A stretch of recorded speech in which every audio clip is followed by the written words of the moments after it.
Welcome to our webinar titled Risk Management in an Agile Environment. I'm Ben Harampali and I'm going to be hosting today's webinar. I'm a pre-sales consultant here at Inland Software. Let me walk you through today's agenda for today's webinar.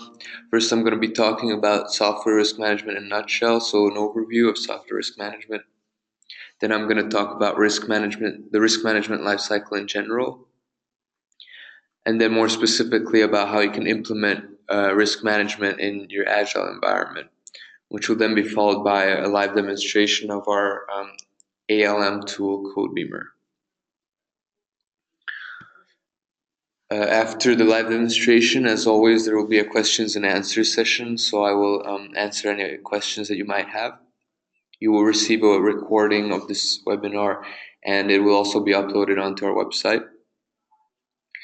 And when you're checking out our webinars, feel free to register to anything you find interesting in the future. Next week, we will be doing a webinar on should you use Agile, Waterfall, or hybrid solutions. So if that's interesting to you, check it out. Before we get started, just a few words about our company. We're founded in 1998 and our headquarters is here in Stuttgart, Germany. And we're the sole vendors and developers of the codeBeamer ALM solution. We have offices in Silicon Valley, California, USA, and resellers in UK, China, Korea, Taiwan, France, and Italy. And Lufthansa Industry Solutions are our rollout partners. Here you can see all of our clients, most of our clients. As you can see, we focus on the medical and the automotive and aviation and defense industries, so the highly regulated industries, but we have several clients in different industries like the high-tech and embedded and finance and things like that. What's important here is you can see how scalable our solution is. We have people using, or companies using codeBeamer with small teams of around 10 people all the way up to thousands of users that we have at Festo and Lufthansa Systems. So first of all, there are two types of risks, positive and negative risk. Positive risk is an upside opportunity, and while managing these opportunities is of course important, it's less of a concern for most companies when compared to negative risks. So during this webinar, I'm just going to be focusing on the second category of risks, which is the negative type. So negative risk in itself is the possibility of loss. It is the occurrence of an adverse event and its impact where the impact manifests itself as financial loss, time delay, loss of performance, or even damage to the operating device itself, its surroundings, or its human users, or any combination of these. Negative risks are actually potential problems that may or may not occur in the future, but should they occur, they will definitely affect the product's performance or its users' perception of the product's quality. Risks cannot be eliminated completely or altogether from a software project, so that's important to remember, but they can be managed to be reduced to be a reasonable level, which is called risk mitigation. Risk management is critical to the success of any software project and is a strategic aspect of all software projects, and is of vital importance in the case of safety-critical development projects. In software, risk management is a practice with processes, methods, and tools for identifying, analyzing, and reducing or mitigating risks in a software development project. Risks exist because of uncertainty that cannot be incorporated into a project plan unless it's defined and analyzed thoroughly. So these risk management tools and processes help you make sure that risks that can be reasonably suspected to occur are taken into account as the piece of software is being developed. There are two types of software risks, internal and external risks. Internal risks are obviously the risks that are within the control of the project manager or the development team, and external risks are beyond the control of the people that are working on the project. So a project manager has to deal with the risks arising from three possible cases. known knowns, which are software risks that are facts known to the team and the project. And these risks are described and included in the project management plan, usually, hopefully. Um, Known unknowns are risks that the project team is aware of, but it is unknown whether such a risk exists in the project or not. And unknown unknowns are risks of which the organization does not know about at all, so has no clue. And these risks are generally related to technology most of the time, like working with new or unfamiliar tools. In software, the risk management process goes as follows. As you can see the steps here, first you have to identify the software items that could contribute to a hazardous situation. Then you need to identify causes of this hazardous situation, how exactly that item could result in a hazardous situation, and then followed by defining the risk control measures or how to control, reduce, or mitigate the risk. And after the risk mitigation plan is established, so you've planned your mitigation actions, you'll verify those risk control measures, execute them, and last but definitely not least, document your risk control efforts. This helps ensure that you have end-to-end traceability and the reliability of your product by proving that adequate risk management activities have been carried out during its development. Okay, now let's take a look at the risk management lifecycle that needs to be followed and supported by adequate tools to avoid malfunctions in devices or standalone software applications or embedded software. The terminology that people refer to in these steps may differ by industry sector, methodology, or even personal preferences sometimes, but the main points are the same, and they're risk identification, classification and assessment, hazard analysis, risk reduction plan, risk mitigation actions, documentation, and reporting. So since modern software development projects can get pretty complex, implementing this risk management lifecycle in practice can be a challenge. And that's why more and more development teams turn to cutting edge software tools that help them manage these risks. There are many benefits to using a tool that specifically supports the risk management lifecycle, like an advanced ALM tool, like codeBeamer, for example. Several ways, or some of the ways you can see here that this can help you in managing your risks and in developing your product is uh, um, realizing a systematic risk definition, documentation, and mitigation, easier risk effect analysis and impact assessment, better monitoring on risk status, mitigation, and documentation, quick overview on responsibilities of the actions according to workflows, historical queries of each risk item, and of course, full traceability on risk dependencies and changes, which is one of the most important. So those results can help achieve full traceability on the entire life cycle, not just on your risk dependencies, and that can reduce costs of execution and audits and increase safety by improving the quality of your products. All right, and now that we've covered the basics of risk management, let's talk specifically more about risk management in an agile environment. There's actually no definite consensus on the need for risk management when using agile methodologies, which has led to and is actually also a product or a byproduct of many believing that risk management is irrelevant in an iterative model. The main reason that managing risks might not seem to fit naturally into an agile context is because of the profitability aspect of risks. The exact occurrence of risk is unknown but does fall within the limits of the project, and some follow the approach of ignoring risks until they manifest into issues, which are the unexpected or unanticipated outcome of a risk. And then they manage these issues through the natural sprint progression. And this may not be a bad approach for low risk projects, but it's definitely not a systematic approach, and things become quite difficult to document and to manage and can hurt traceability, obviously. Also, when it comes to risks, I would say it's always safer to choose a more proactive line of action. So if you have a risk management process, you can take more control over your rising risks. And with the right tool, everything is in one place, everything is traceable, and everything is documentable. But after you decide to adopt a risk management process alongside your agile methods, remember that you still have to enforce these processes, which could prove to be challenging as well, especially if you have small self-governing teams. Risks could greatly affect the success of any end product, which also means that they could harm the profitability of the project and, in the long run, the entire company. So, one of the simpler methods that I want to talk about, that the traditional project management techniques recommend, which you can easily utilize in most agile environments to manage and monitor your risks, is a risk register.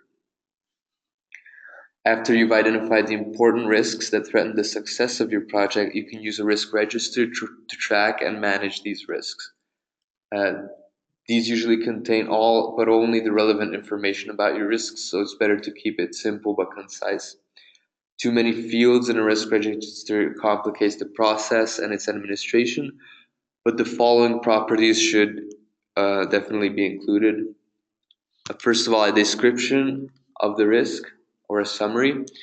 When it was identified, its likelihood, severity, priority, or risk number, the risk's owner, the response defined to manage or control the risk or the action, as well as the status of execution of these defined risk control activities. You can actually see a risk register that you can create in codeBeamer in just a few clicks. This is a screenshot that I will show you later in the live demonstration. And it has all the relevant information needed for a risk register. So something like this, a table like this, should be made available to every member of the team if you have Scrum teams or however you're working. And that way, at every sprint meeting, it can be reviewed and updated with any new information that has come to light over the course of the sprint. And this way, risk management becomes an integral part of your agile development. Now you can also combine a risk register with a risk rating, where the risk register can be color-coded based on the severity of each risk, but this is just optional. It gives you just better visibility of your register. But that way, as you near the end of the project, you should see all of your risks gradually move into the green or minimal range, depending on how you color code them. If this isn't happening for you, then you will definitely know that you're doing something wrong and you're not managing your risks correctly. All right. Another technique is the Burndown Chart,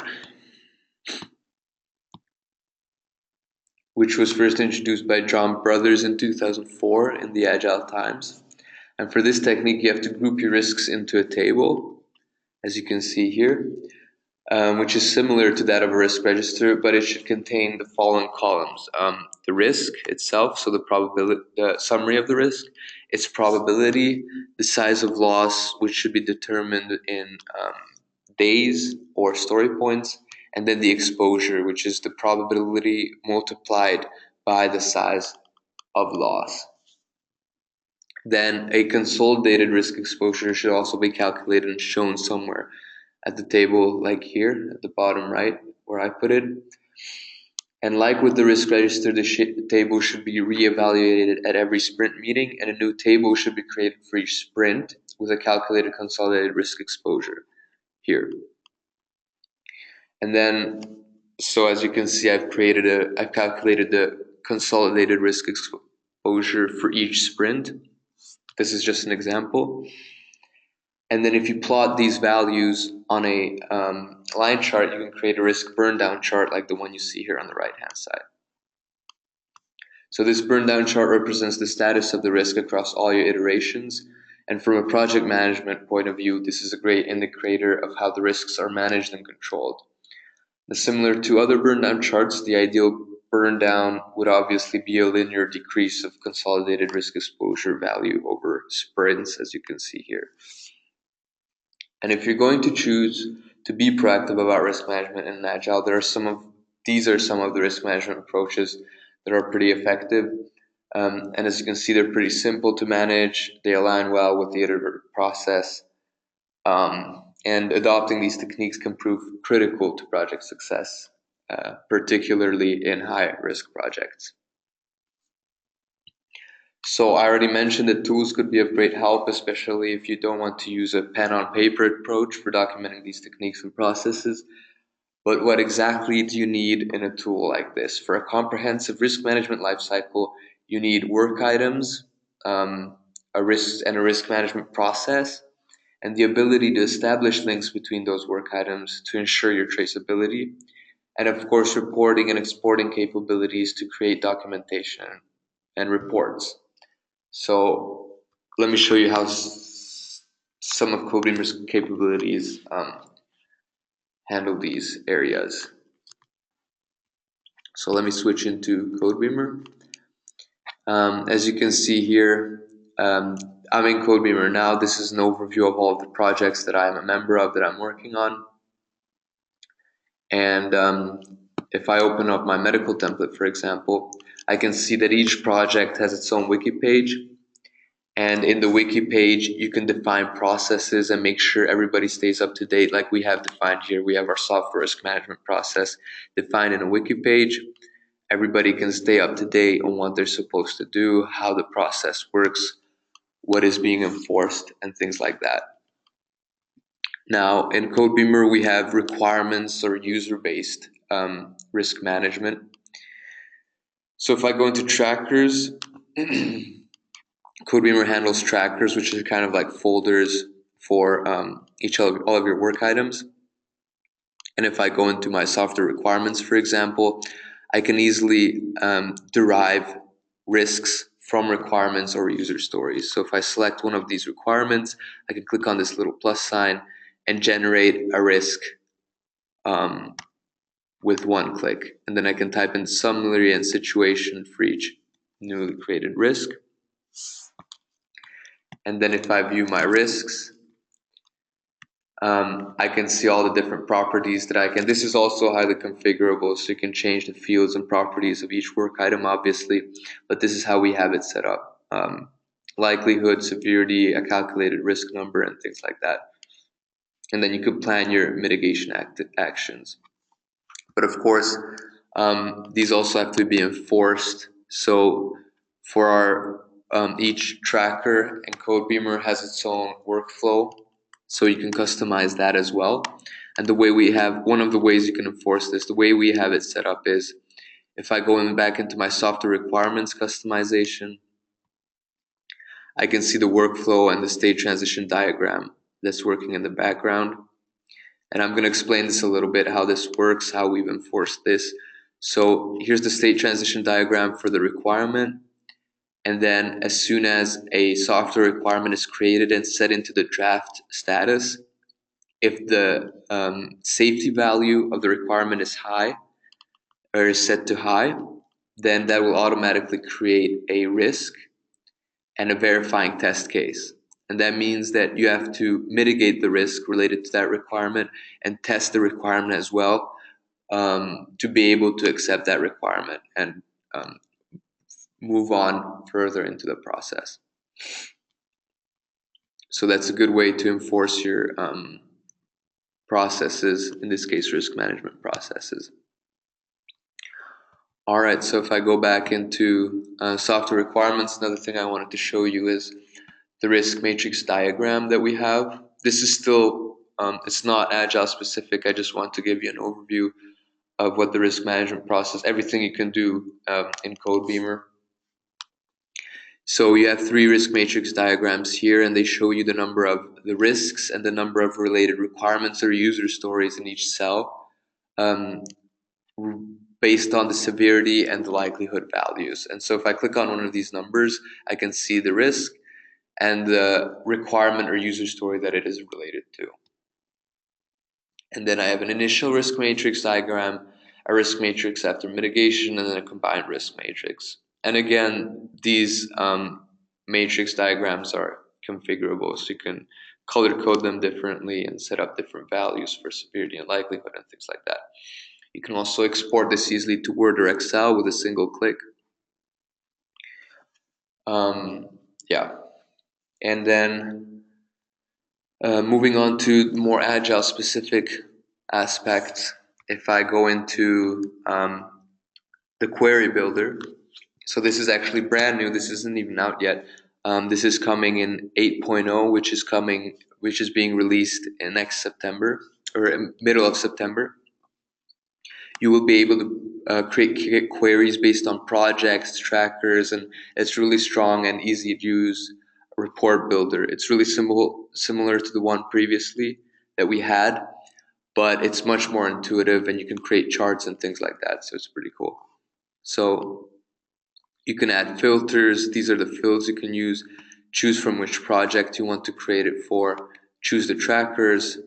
You can group the items and then order them by. So I'm just gonna open up the risk register that I already have created.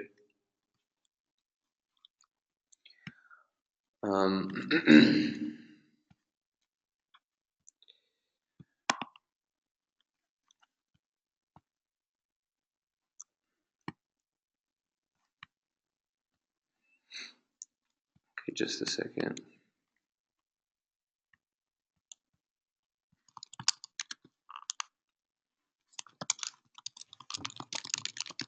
Let me log in here real quick.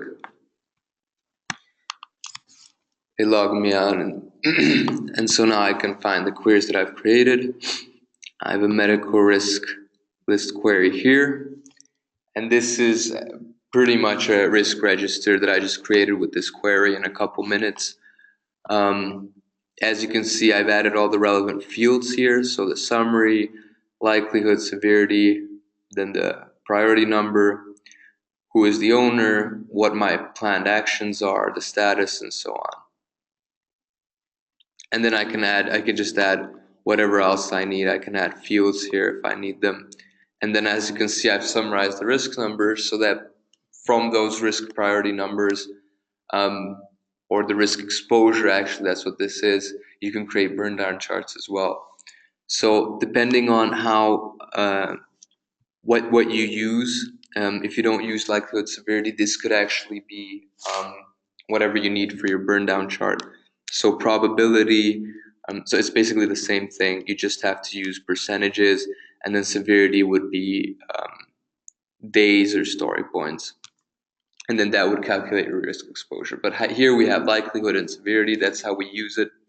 And then that calculates the risk number. And then I have it grouped for sprints. So I have one for each sprint 1, sprint 2, sprint 3, sprint 4, and sprint 5.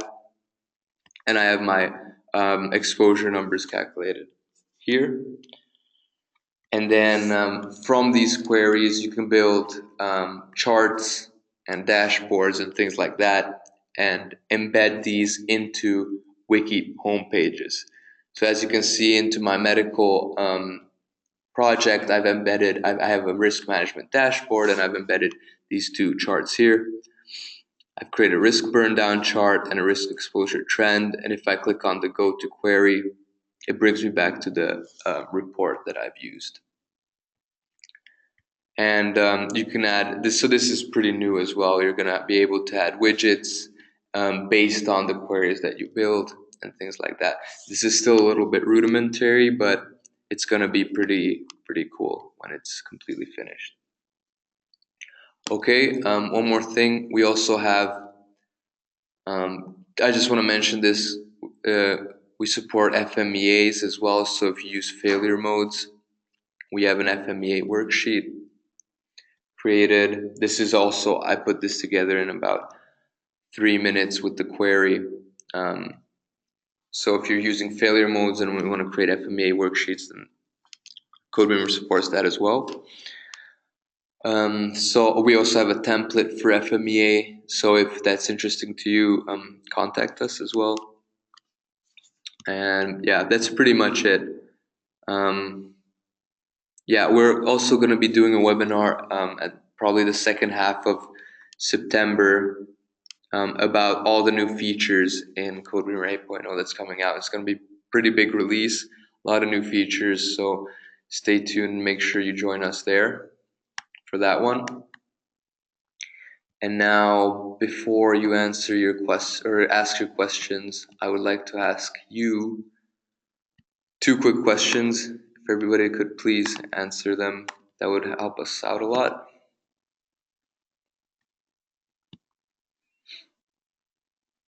First one is, would you like to receive further information about codeBeamer?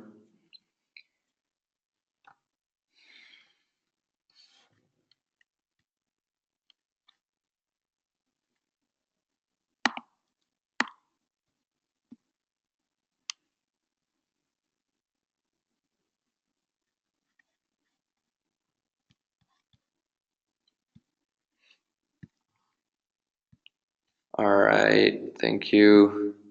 One more question. How do you feel about today's webinar? Very informative.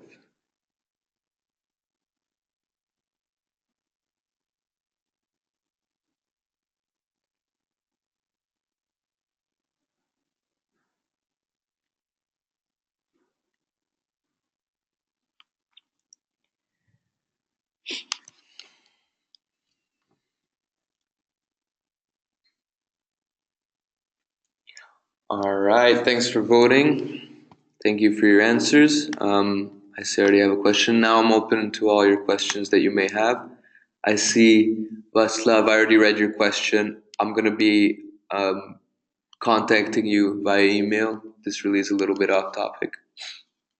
So let's stay in touch, and I'll answer this in an email. All right. Anybody else have any questions?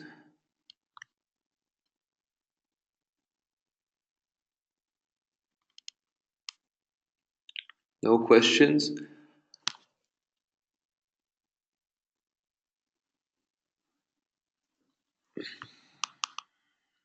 Oh, yes.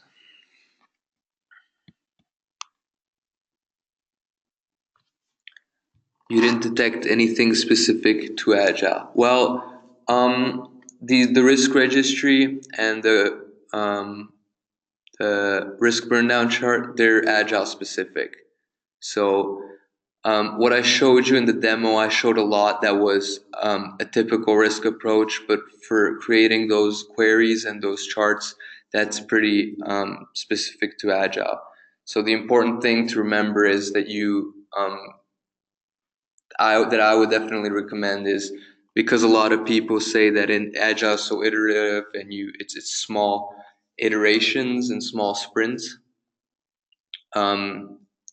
They only turn into, you only have to handle risks if they turn into issues, which isn't necessarily true, because if you implement this risk management process into an Agile and you talk about all the risks that you've encountered at every sprint meeting or at every Scrum meeting even, or Scrum stand-up meeting, daily stand-up meetings, then you can get a better handle of how your risks are doing, and everybody is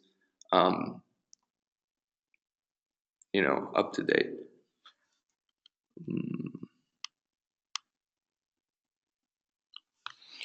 Which aspects you described do you think Agile folks would most resist? I would probably say maybe the risk registry, because it's a little bit more work. You have to create a table for every risk with all its properties. But if you got a tool like this and you're enforcing your processes anyways, they're going to have to put it into the system anyways. And then just creating the risk registry, that's the good thing about this tool. If you're creating a risk registry, it's just a couple seconds with a query builder. And then the risk burndown chart is even less. So, yeah, I don't know, does that answer your question? Maybe it would lengthen the daily meetings. Probably talking about risks every day on your stand-up meetings, if you're doing Scrum, that would probably lengthen it a little bit. But it could just be called differently. So if you talk about, on your stand-up meetings, you talk about any hurdles or blockers that you've encountered anyway, you could just call them talking about risks instead. I know they're not exactly the same thing, obviously, but it could be a part of that. So does that answer your question?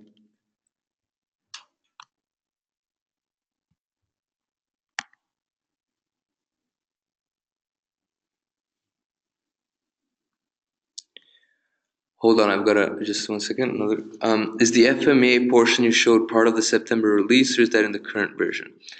You can create an FMEA worksheet in the report builder right now as well, but it's just going to be much easier to do in the new release. So the whole report builder is going to be maybe not yet scrapped, but we're going to be transitioning completely to the query builder because it's just so much more intuitive and you can do everything from there. But you're obviously able to create and FMEAs, so failure modes are completely supported right now as well, if you're using that. I'm just talking about the worksheet. Okay, so I found most Agile folks think they're dealing with risk as part of their sprint prioritization, but don't really get into it. By the way, a risk register is a normal part of risk management. It's not unique to Agile. Okay, well, okay, all right. Thanks for the information. All right. I kind of thought of it that way, but you might, maybe you're probably right. But going back to folks think they're dealing with risks as part of their sprint prioritization, but don't really get into it. Hold on, let me read that again. Okay, so you're looking for ways to kind of push your team to an easier way to get in for them to get into risk management, or what is your question?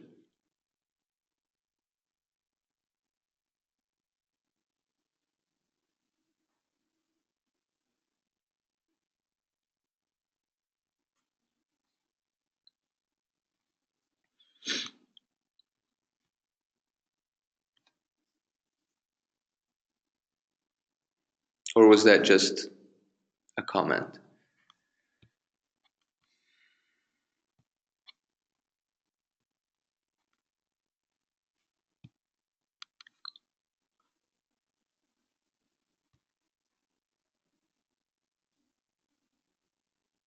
Okay, I see. Yeah, so the most important thing here is that depending on the size of your project and how high risk or low risk it is, uh, it's important to talk about risk as a separate management process, not just as issues or blockers that come up as during your development and stand-up meetings and things like that.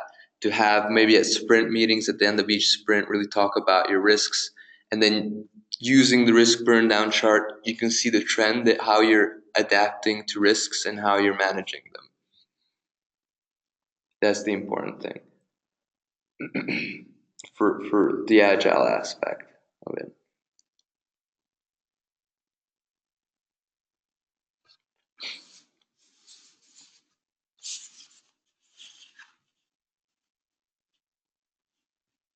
Does that help?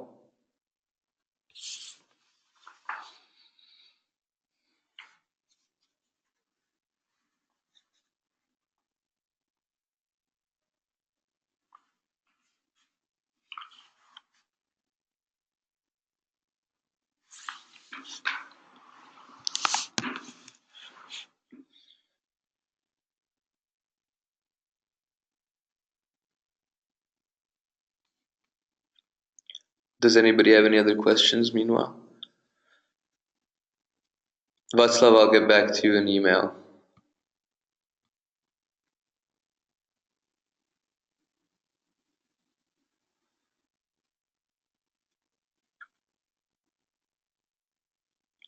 How would you include explicit risk analysis along with typical non-risk based sprint item prioritization? Let me gather my thoughts and I'll answer this in email and we can continue this discussion offline if that works for you, Robin. If nobody has any other questions,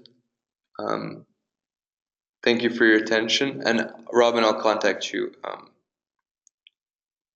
offline. All right, great.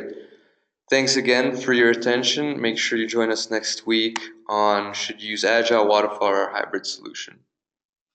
All right, have a nice day and bye bye, everyone.